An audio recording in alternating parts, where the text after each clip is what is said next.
Hello everyone, आप सभी का बहुत बहुत स्वागत है।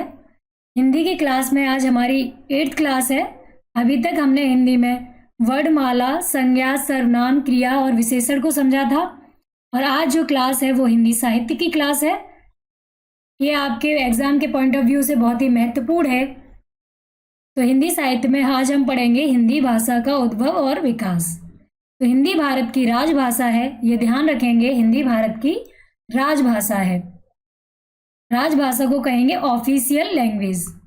तो हमारे देश की जो ऑफिशियल लैंग्वेज है वो है हिंदी। राजभाषा, ये भाषाएं, आप इनमें डिफरेंस समझेंगे। राष्ट्रभाषा ये आपकी होगी नेशनल लैंग्वेज और राज्य भाषा स्टेट लैंग्वेज। राज्य भाषा तो आप समझ गए होंगे राजभाषा से। आज दुनिया में लगभग 3200 भाषाएं बोली जाती हैं, जिनमें 13 भाषा परिवार बटे हुए हैं। तो दुनिया में कुल कितने भाषा परिवार हैं? 13 और लगभग 3200 भाषाएं बोली जाती हैं। इनमें से जो हमारा भाषा परिवार है वो भारोपीय परिवार है। तो जो हिंदी है वो भारोपीय परिवार की भाषा है। हिंदी भारोपीय परिवार की भाषा है, ये याद रखिएगा। भारत में 4 भाषा परिवार हैं, भारोपीय, द्राविड़, ऑस्ट्रिक और चीनी तिब्बती। तो भारत में 4 भाषा परिवार हैं, भारोपीय, द्राविड़, ऑस्ट्रिक और चीनी तिब्बती।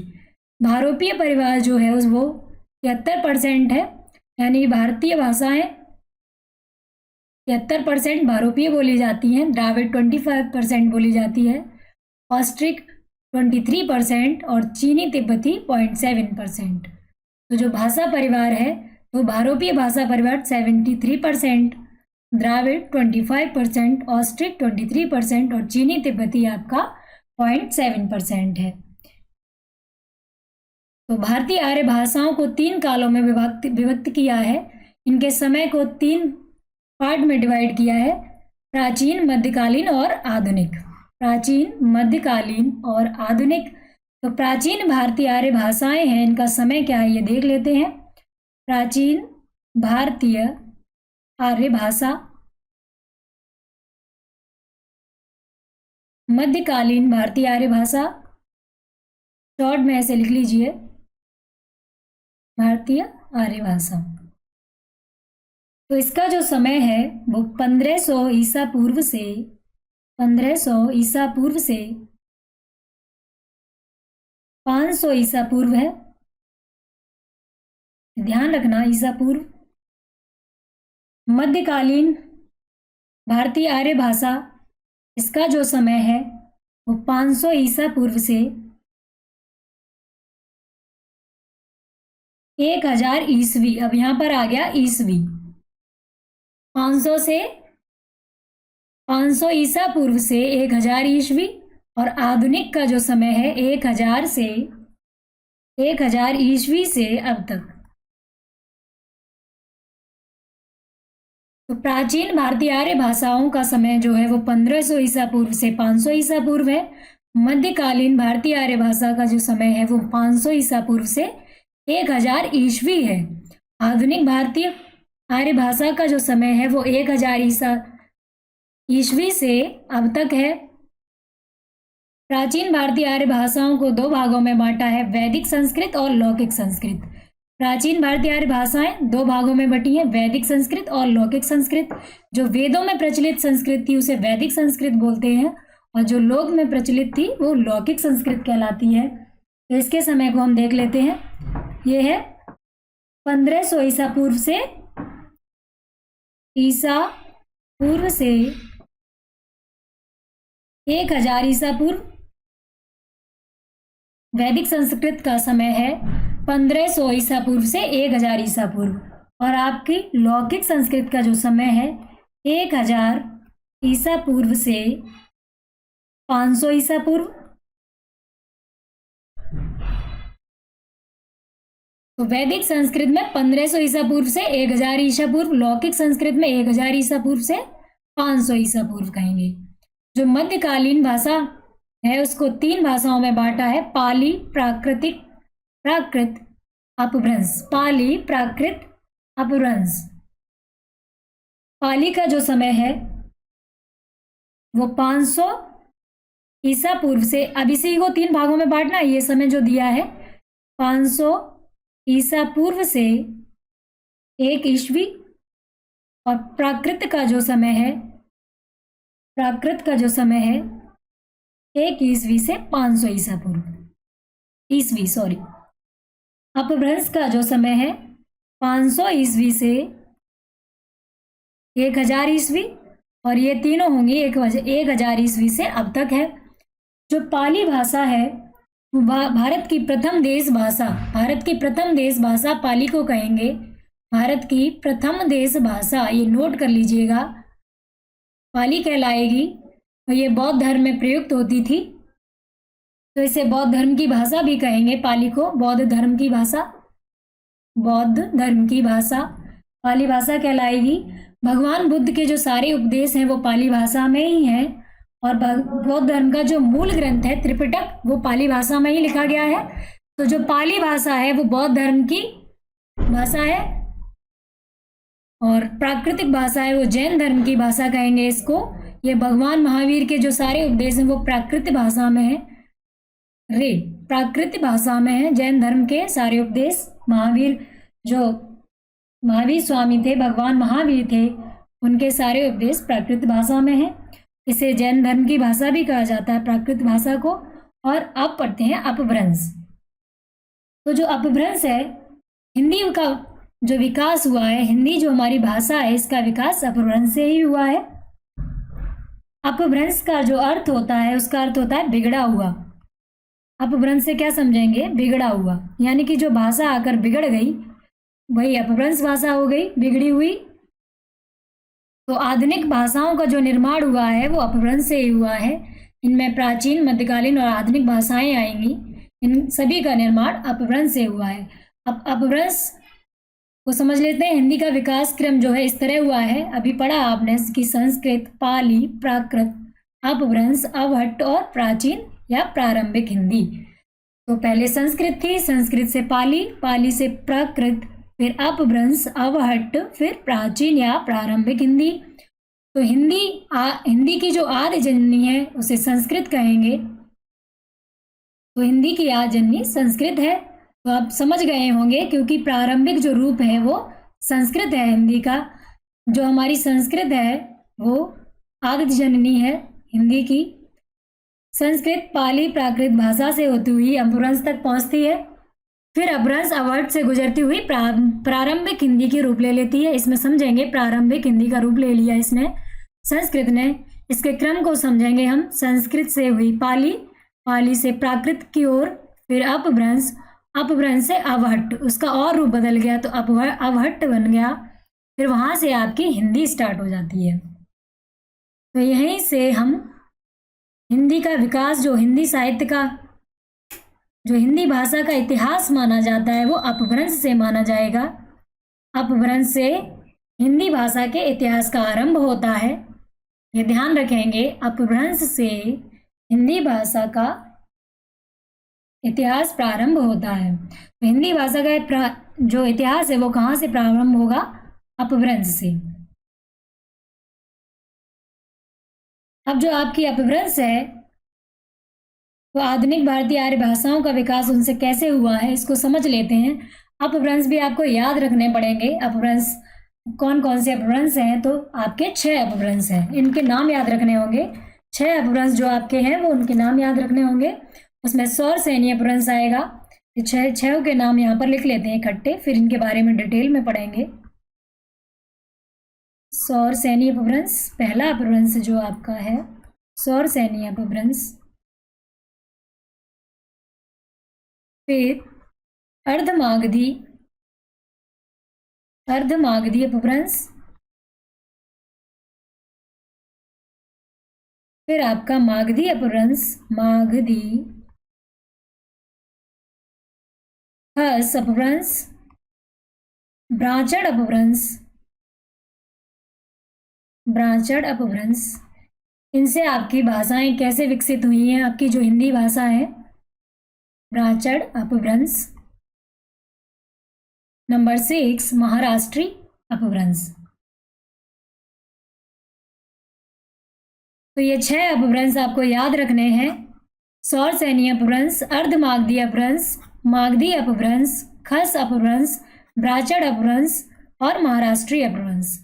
अब इनसे आपकी जो भारतीय आर्य भाषाएं हैं वो विकसित हुई हैं और पूछ भी लिया जाता है। जैसे आपकी हिंदी है, उसका निर्माण कौन से अपभ्रंश से हुआ है, तो याद रखेंगे सौरसैनी अपभ्रंश से। ऐसे ही पूछ लिया जाए आपसे कि जो राजस्थानी हिंदी है उसका कौन से अपभ्रंश से निर्माण हुआ है, तो आप याद रखेंगे सौरसैनी अपभ्रंश।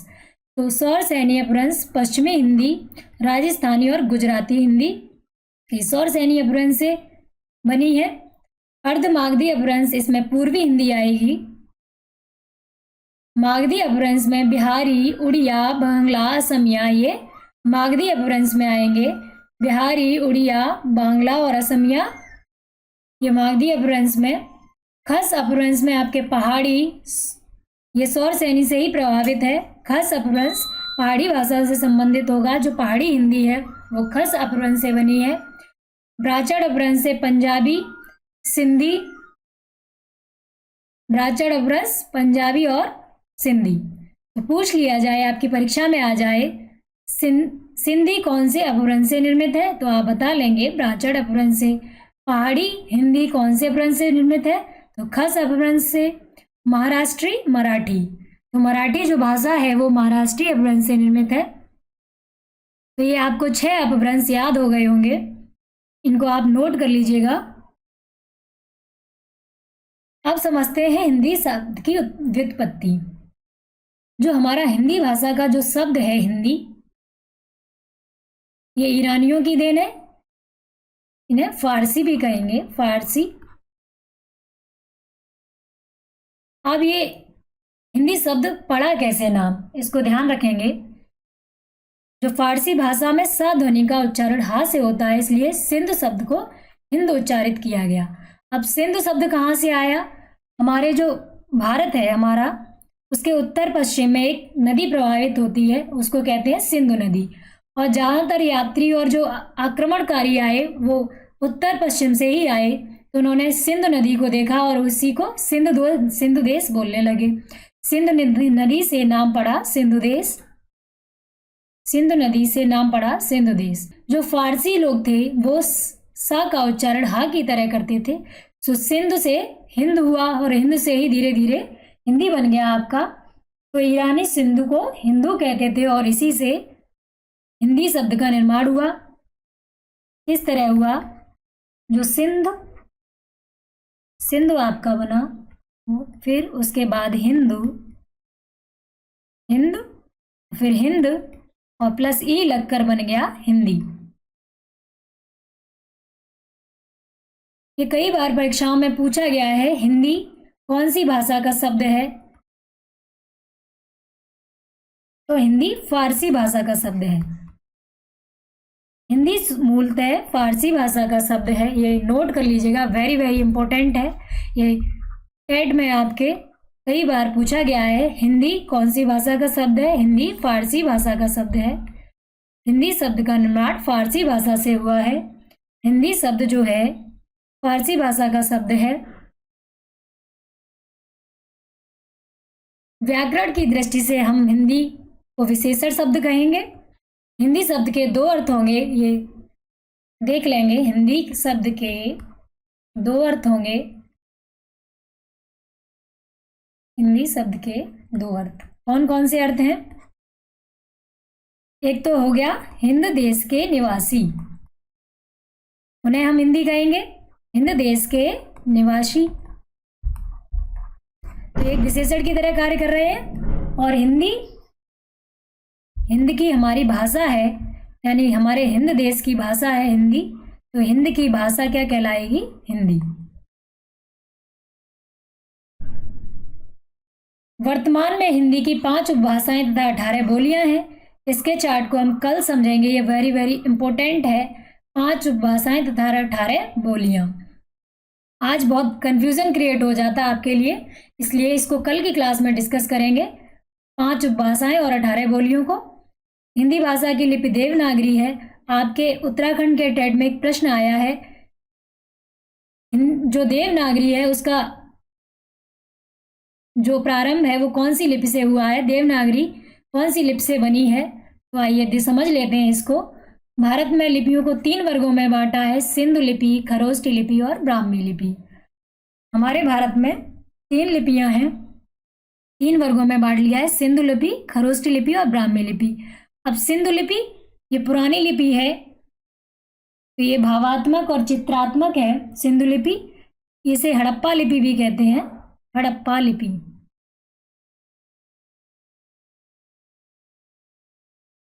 हड़प्पा सभ्यता थी, वो सिंधु नदी के किनारे बसी हुई थी, वहीं से ये लिपि मिली है, हड़प्पा लिपि।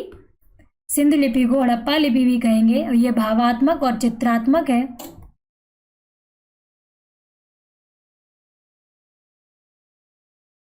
खरोष्ठी लिपि, देखिए ये 2 शब्दों से इसका निर्माण हुआ है, खर प्लस ओष्ठ, यानी कि गधे की तरह ओठ। खर माने होता है गधा। जो खरोष्ठी लिपि है इसे गांधारी लिपि भी कहते हैं।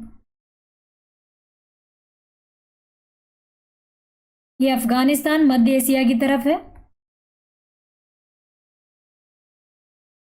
मध्य एशिया की तरफ। अब आ जाती है आपकी ब्राह्मी लिपि और इसी से आपकी देवनागरी लिपि बनी है। ब्राह्मी लिपि से ही देवनागरी लिपि का उद्गम हुआ है। ब्राह्मी लिपि 2 पार्ट में बटी है। इस ब्राह्मी लिपि की जो शैली है, दक्षिण शैली और उत्तर शैली। दक्षिण शैली और उत्तर शैली।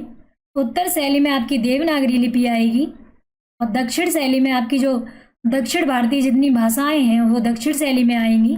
जैसे तमिल हुई, तमिल की तुलु भाषा, मलयालम, तेलुगु, कन्नड़, ये भाषाएं वो होंगी जो दक्षिण शैली में आएंगी। ये भी ब्राह्मी लिपि से बनी हुई हैं। तो याद रखेंगे, देवनागरी लिपि का जन्म ब्राह्मी लिपि से हुआ है। ये वेरी वेरी इंपॉर्टेंट है आपके लिए। ये परीक्षा में आया हुआ है, उत्तराखंड टेट में आया है कि देवनागरी लिपि का जन्म ब्राह्मी लिपि से हुआ है। चलिए आगे बढ़ते हैं। हिंदी की संवैधानिक स्थिति समझ लेते हैं। संविधान में हिंदी का क्या स्थान है, इसको हम समझ लेते हैं। इससे प्रश्न बन जाते हैं कभी कभी परीक्षाओं में कि कौन से अनुच्छेद में इसका वर्णन है हिंदी का, इस तरह प्रश्न बन जाते हैं। तो राजभाषा का अर्थ होता है राजकाज की भाषा। हिंदी को राजभाषा 14 सितंबर 1949 को स्वीकृत किया गया था। हमारी जो हिंदी है वो 14 सितंबर 1949 को स्वीकृत की गई थी, इसलिए 14 सितंबर को हिंदी दिवस मनाया जाता है। तो परीक्षा में आ जाए हिंदी दिवस कब मनाया जाता है, तो ध्यान रखेंगे 14 सितंबर को हिंदी दिवस मनाया जाता है। 14 सितंबर हिंदी दिवस और विश्व हिंदी दिवस 10 जनवरी को। बिल्कुल कंफ्यूज नहीं होना है। जो हमारा हिंदी दिवस है वो 14 सितंबर को और विश्व हिंदी दिवस है वो 10 जनवरी को मनाया जाता है। और जो संविधान का उल्लेख है, संविधान में जो हिंदी भाषा का उल्लेख है वो कहाँ पर है ये देख लेते हैं। तो भाग 17 में अध्याय 1 अनुच्छेद 343 वन में ये लिखा है कि संघ की भाषा हिंदी और लिपि देवनागरी होगी। लिपि आप समझ गए होंगे, लिपि किसे कहेंगे, मैंने लास्ट क्लास में आपको पढ़ाया है लिपि। तो लिपि क्या है, किसी भाषा को लिखने का तरीका लिपि है। तो भाग 17 में अध्याय 1 में अनुच्छेद 343 के फर्स्ट में लिखा हुआ है संघ की भाषा हिंदी और लिपि देवनागरी है। अगर आपसे पूछ लिया जाए कि संघ की भाषा हिंदी और लिपि देवनागरी है, ये कौन से अनुच्छेद में लिखा है, तो आप तुरंत बता लेंगे अनुच्छेद 343 में और 343 के फर्स्ट में।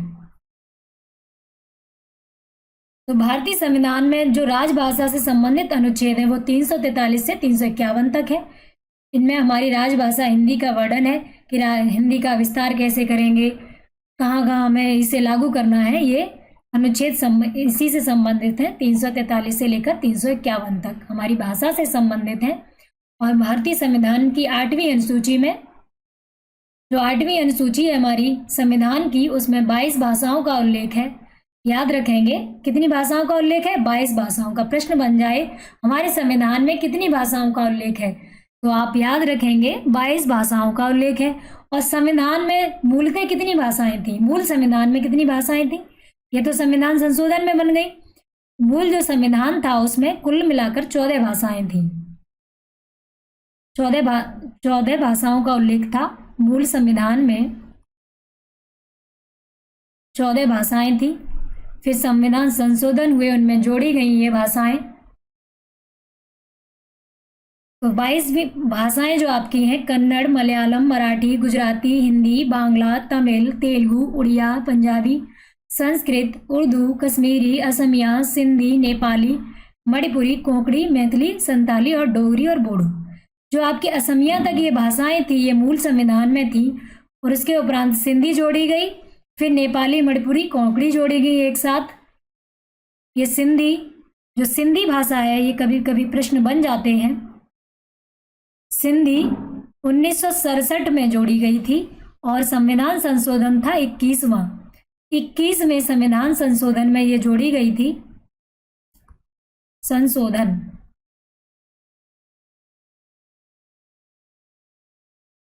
सिंधी भाषा है जो 1967 में 21वें संविधान संशोधन में जोड़ी गई। अब ये तीन, नेपाली, मणिपुरी और कोंकणी जो भाषा है, ये तीनों, नेपाली, मणिपुरी और आपकी कोंकणी, ये 71वें संविधान संशोधन में 1992 में संविधान संशोधन हुआ 1992 में, और ये 71वां संविधान संशोधन था। 71वां संविधान संशोधन, इसके तहत ये तीनों भाषाएं जोड़ी गई। उसके उपरांत ये चार, मैथिली, संताली, डोगरी और बोडो, ये 92वें संविधान संशोधन में जोड़ी गई। 92वें संविधान संशोधन में, और ये 2003 में जोड़ी गई हैं। कब? 2003 में।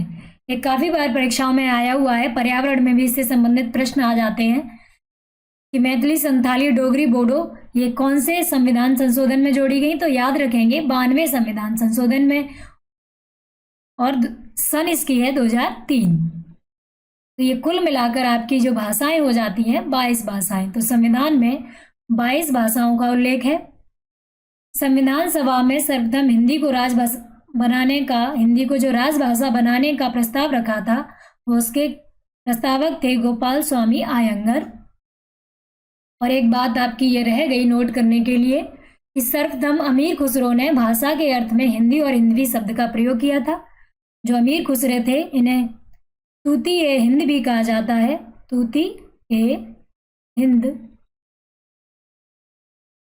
अमीर खुसरो को तूती ए हिंद भी कहा जाता है। तोते ए हिंद भी, हिंद के तोता। तो इन्होंने हिंदी और हिंदवी शब्द का सर्वप्रथम प्रयोग किया था, अमीर खुसरो ने। ये नोट कर लीजिएगा, ये इंपॉर्टेंट है। और आज की क्लास यहीं समाप्त होती है। मिलते हैं अगली क्लास में, इससे आगे के जो टॉपिक हैं वो डिस्कस करेंगे। क्लास आपको पसंद आई हो तो लाइक, शेयर एंड सब्सक्राइब अवश्य करें। आप सभी का बहुत बहुत धन्यवाद।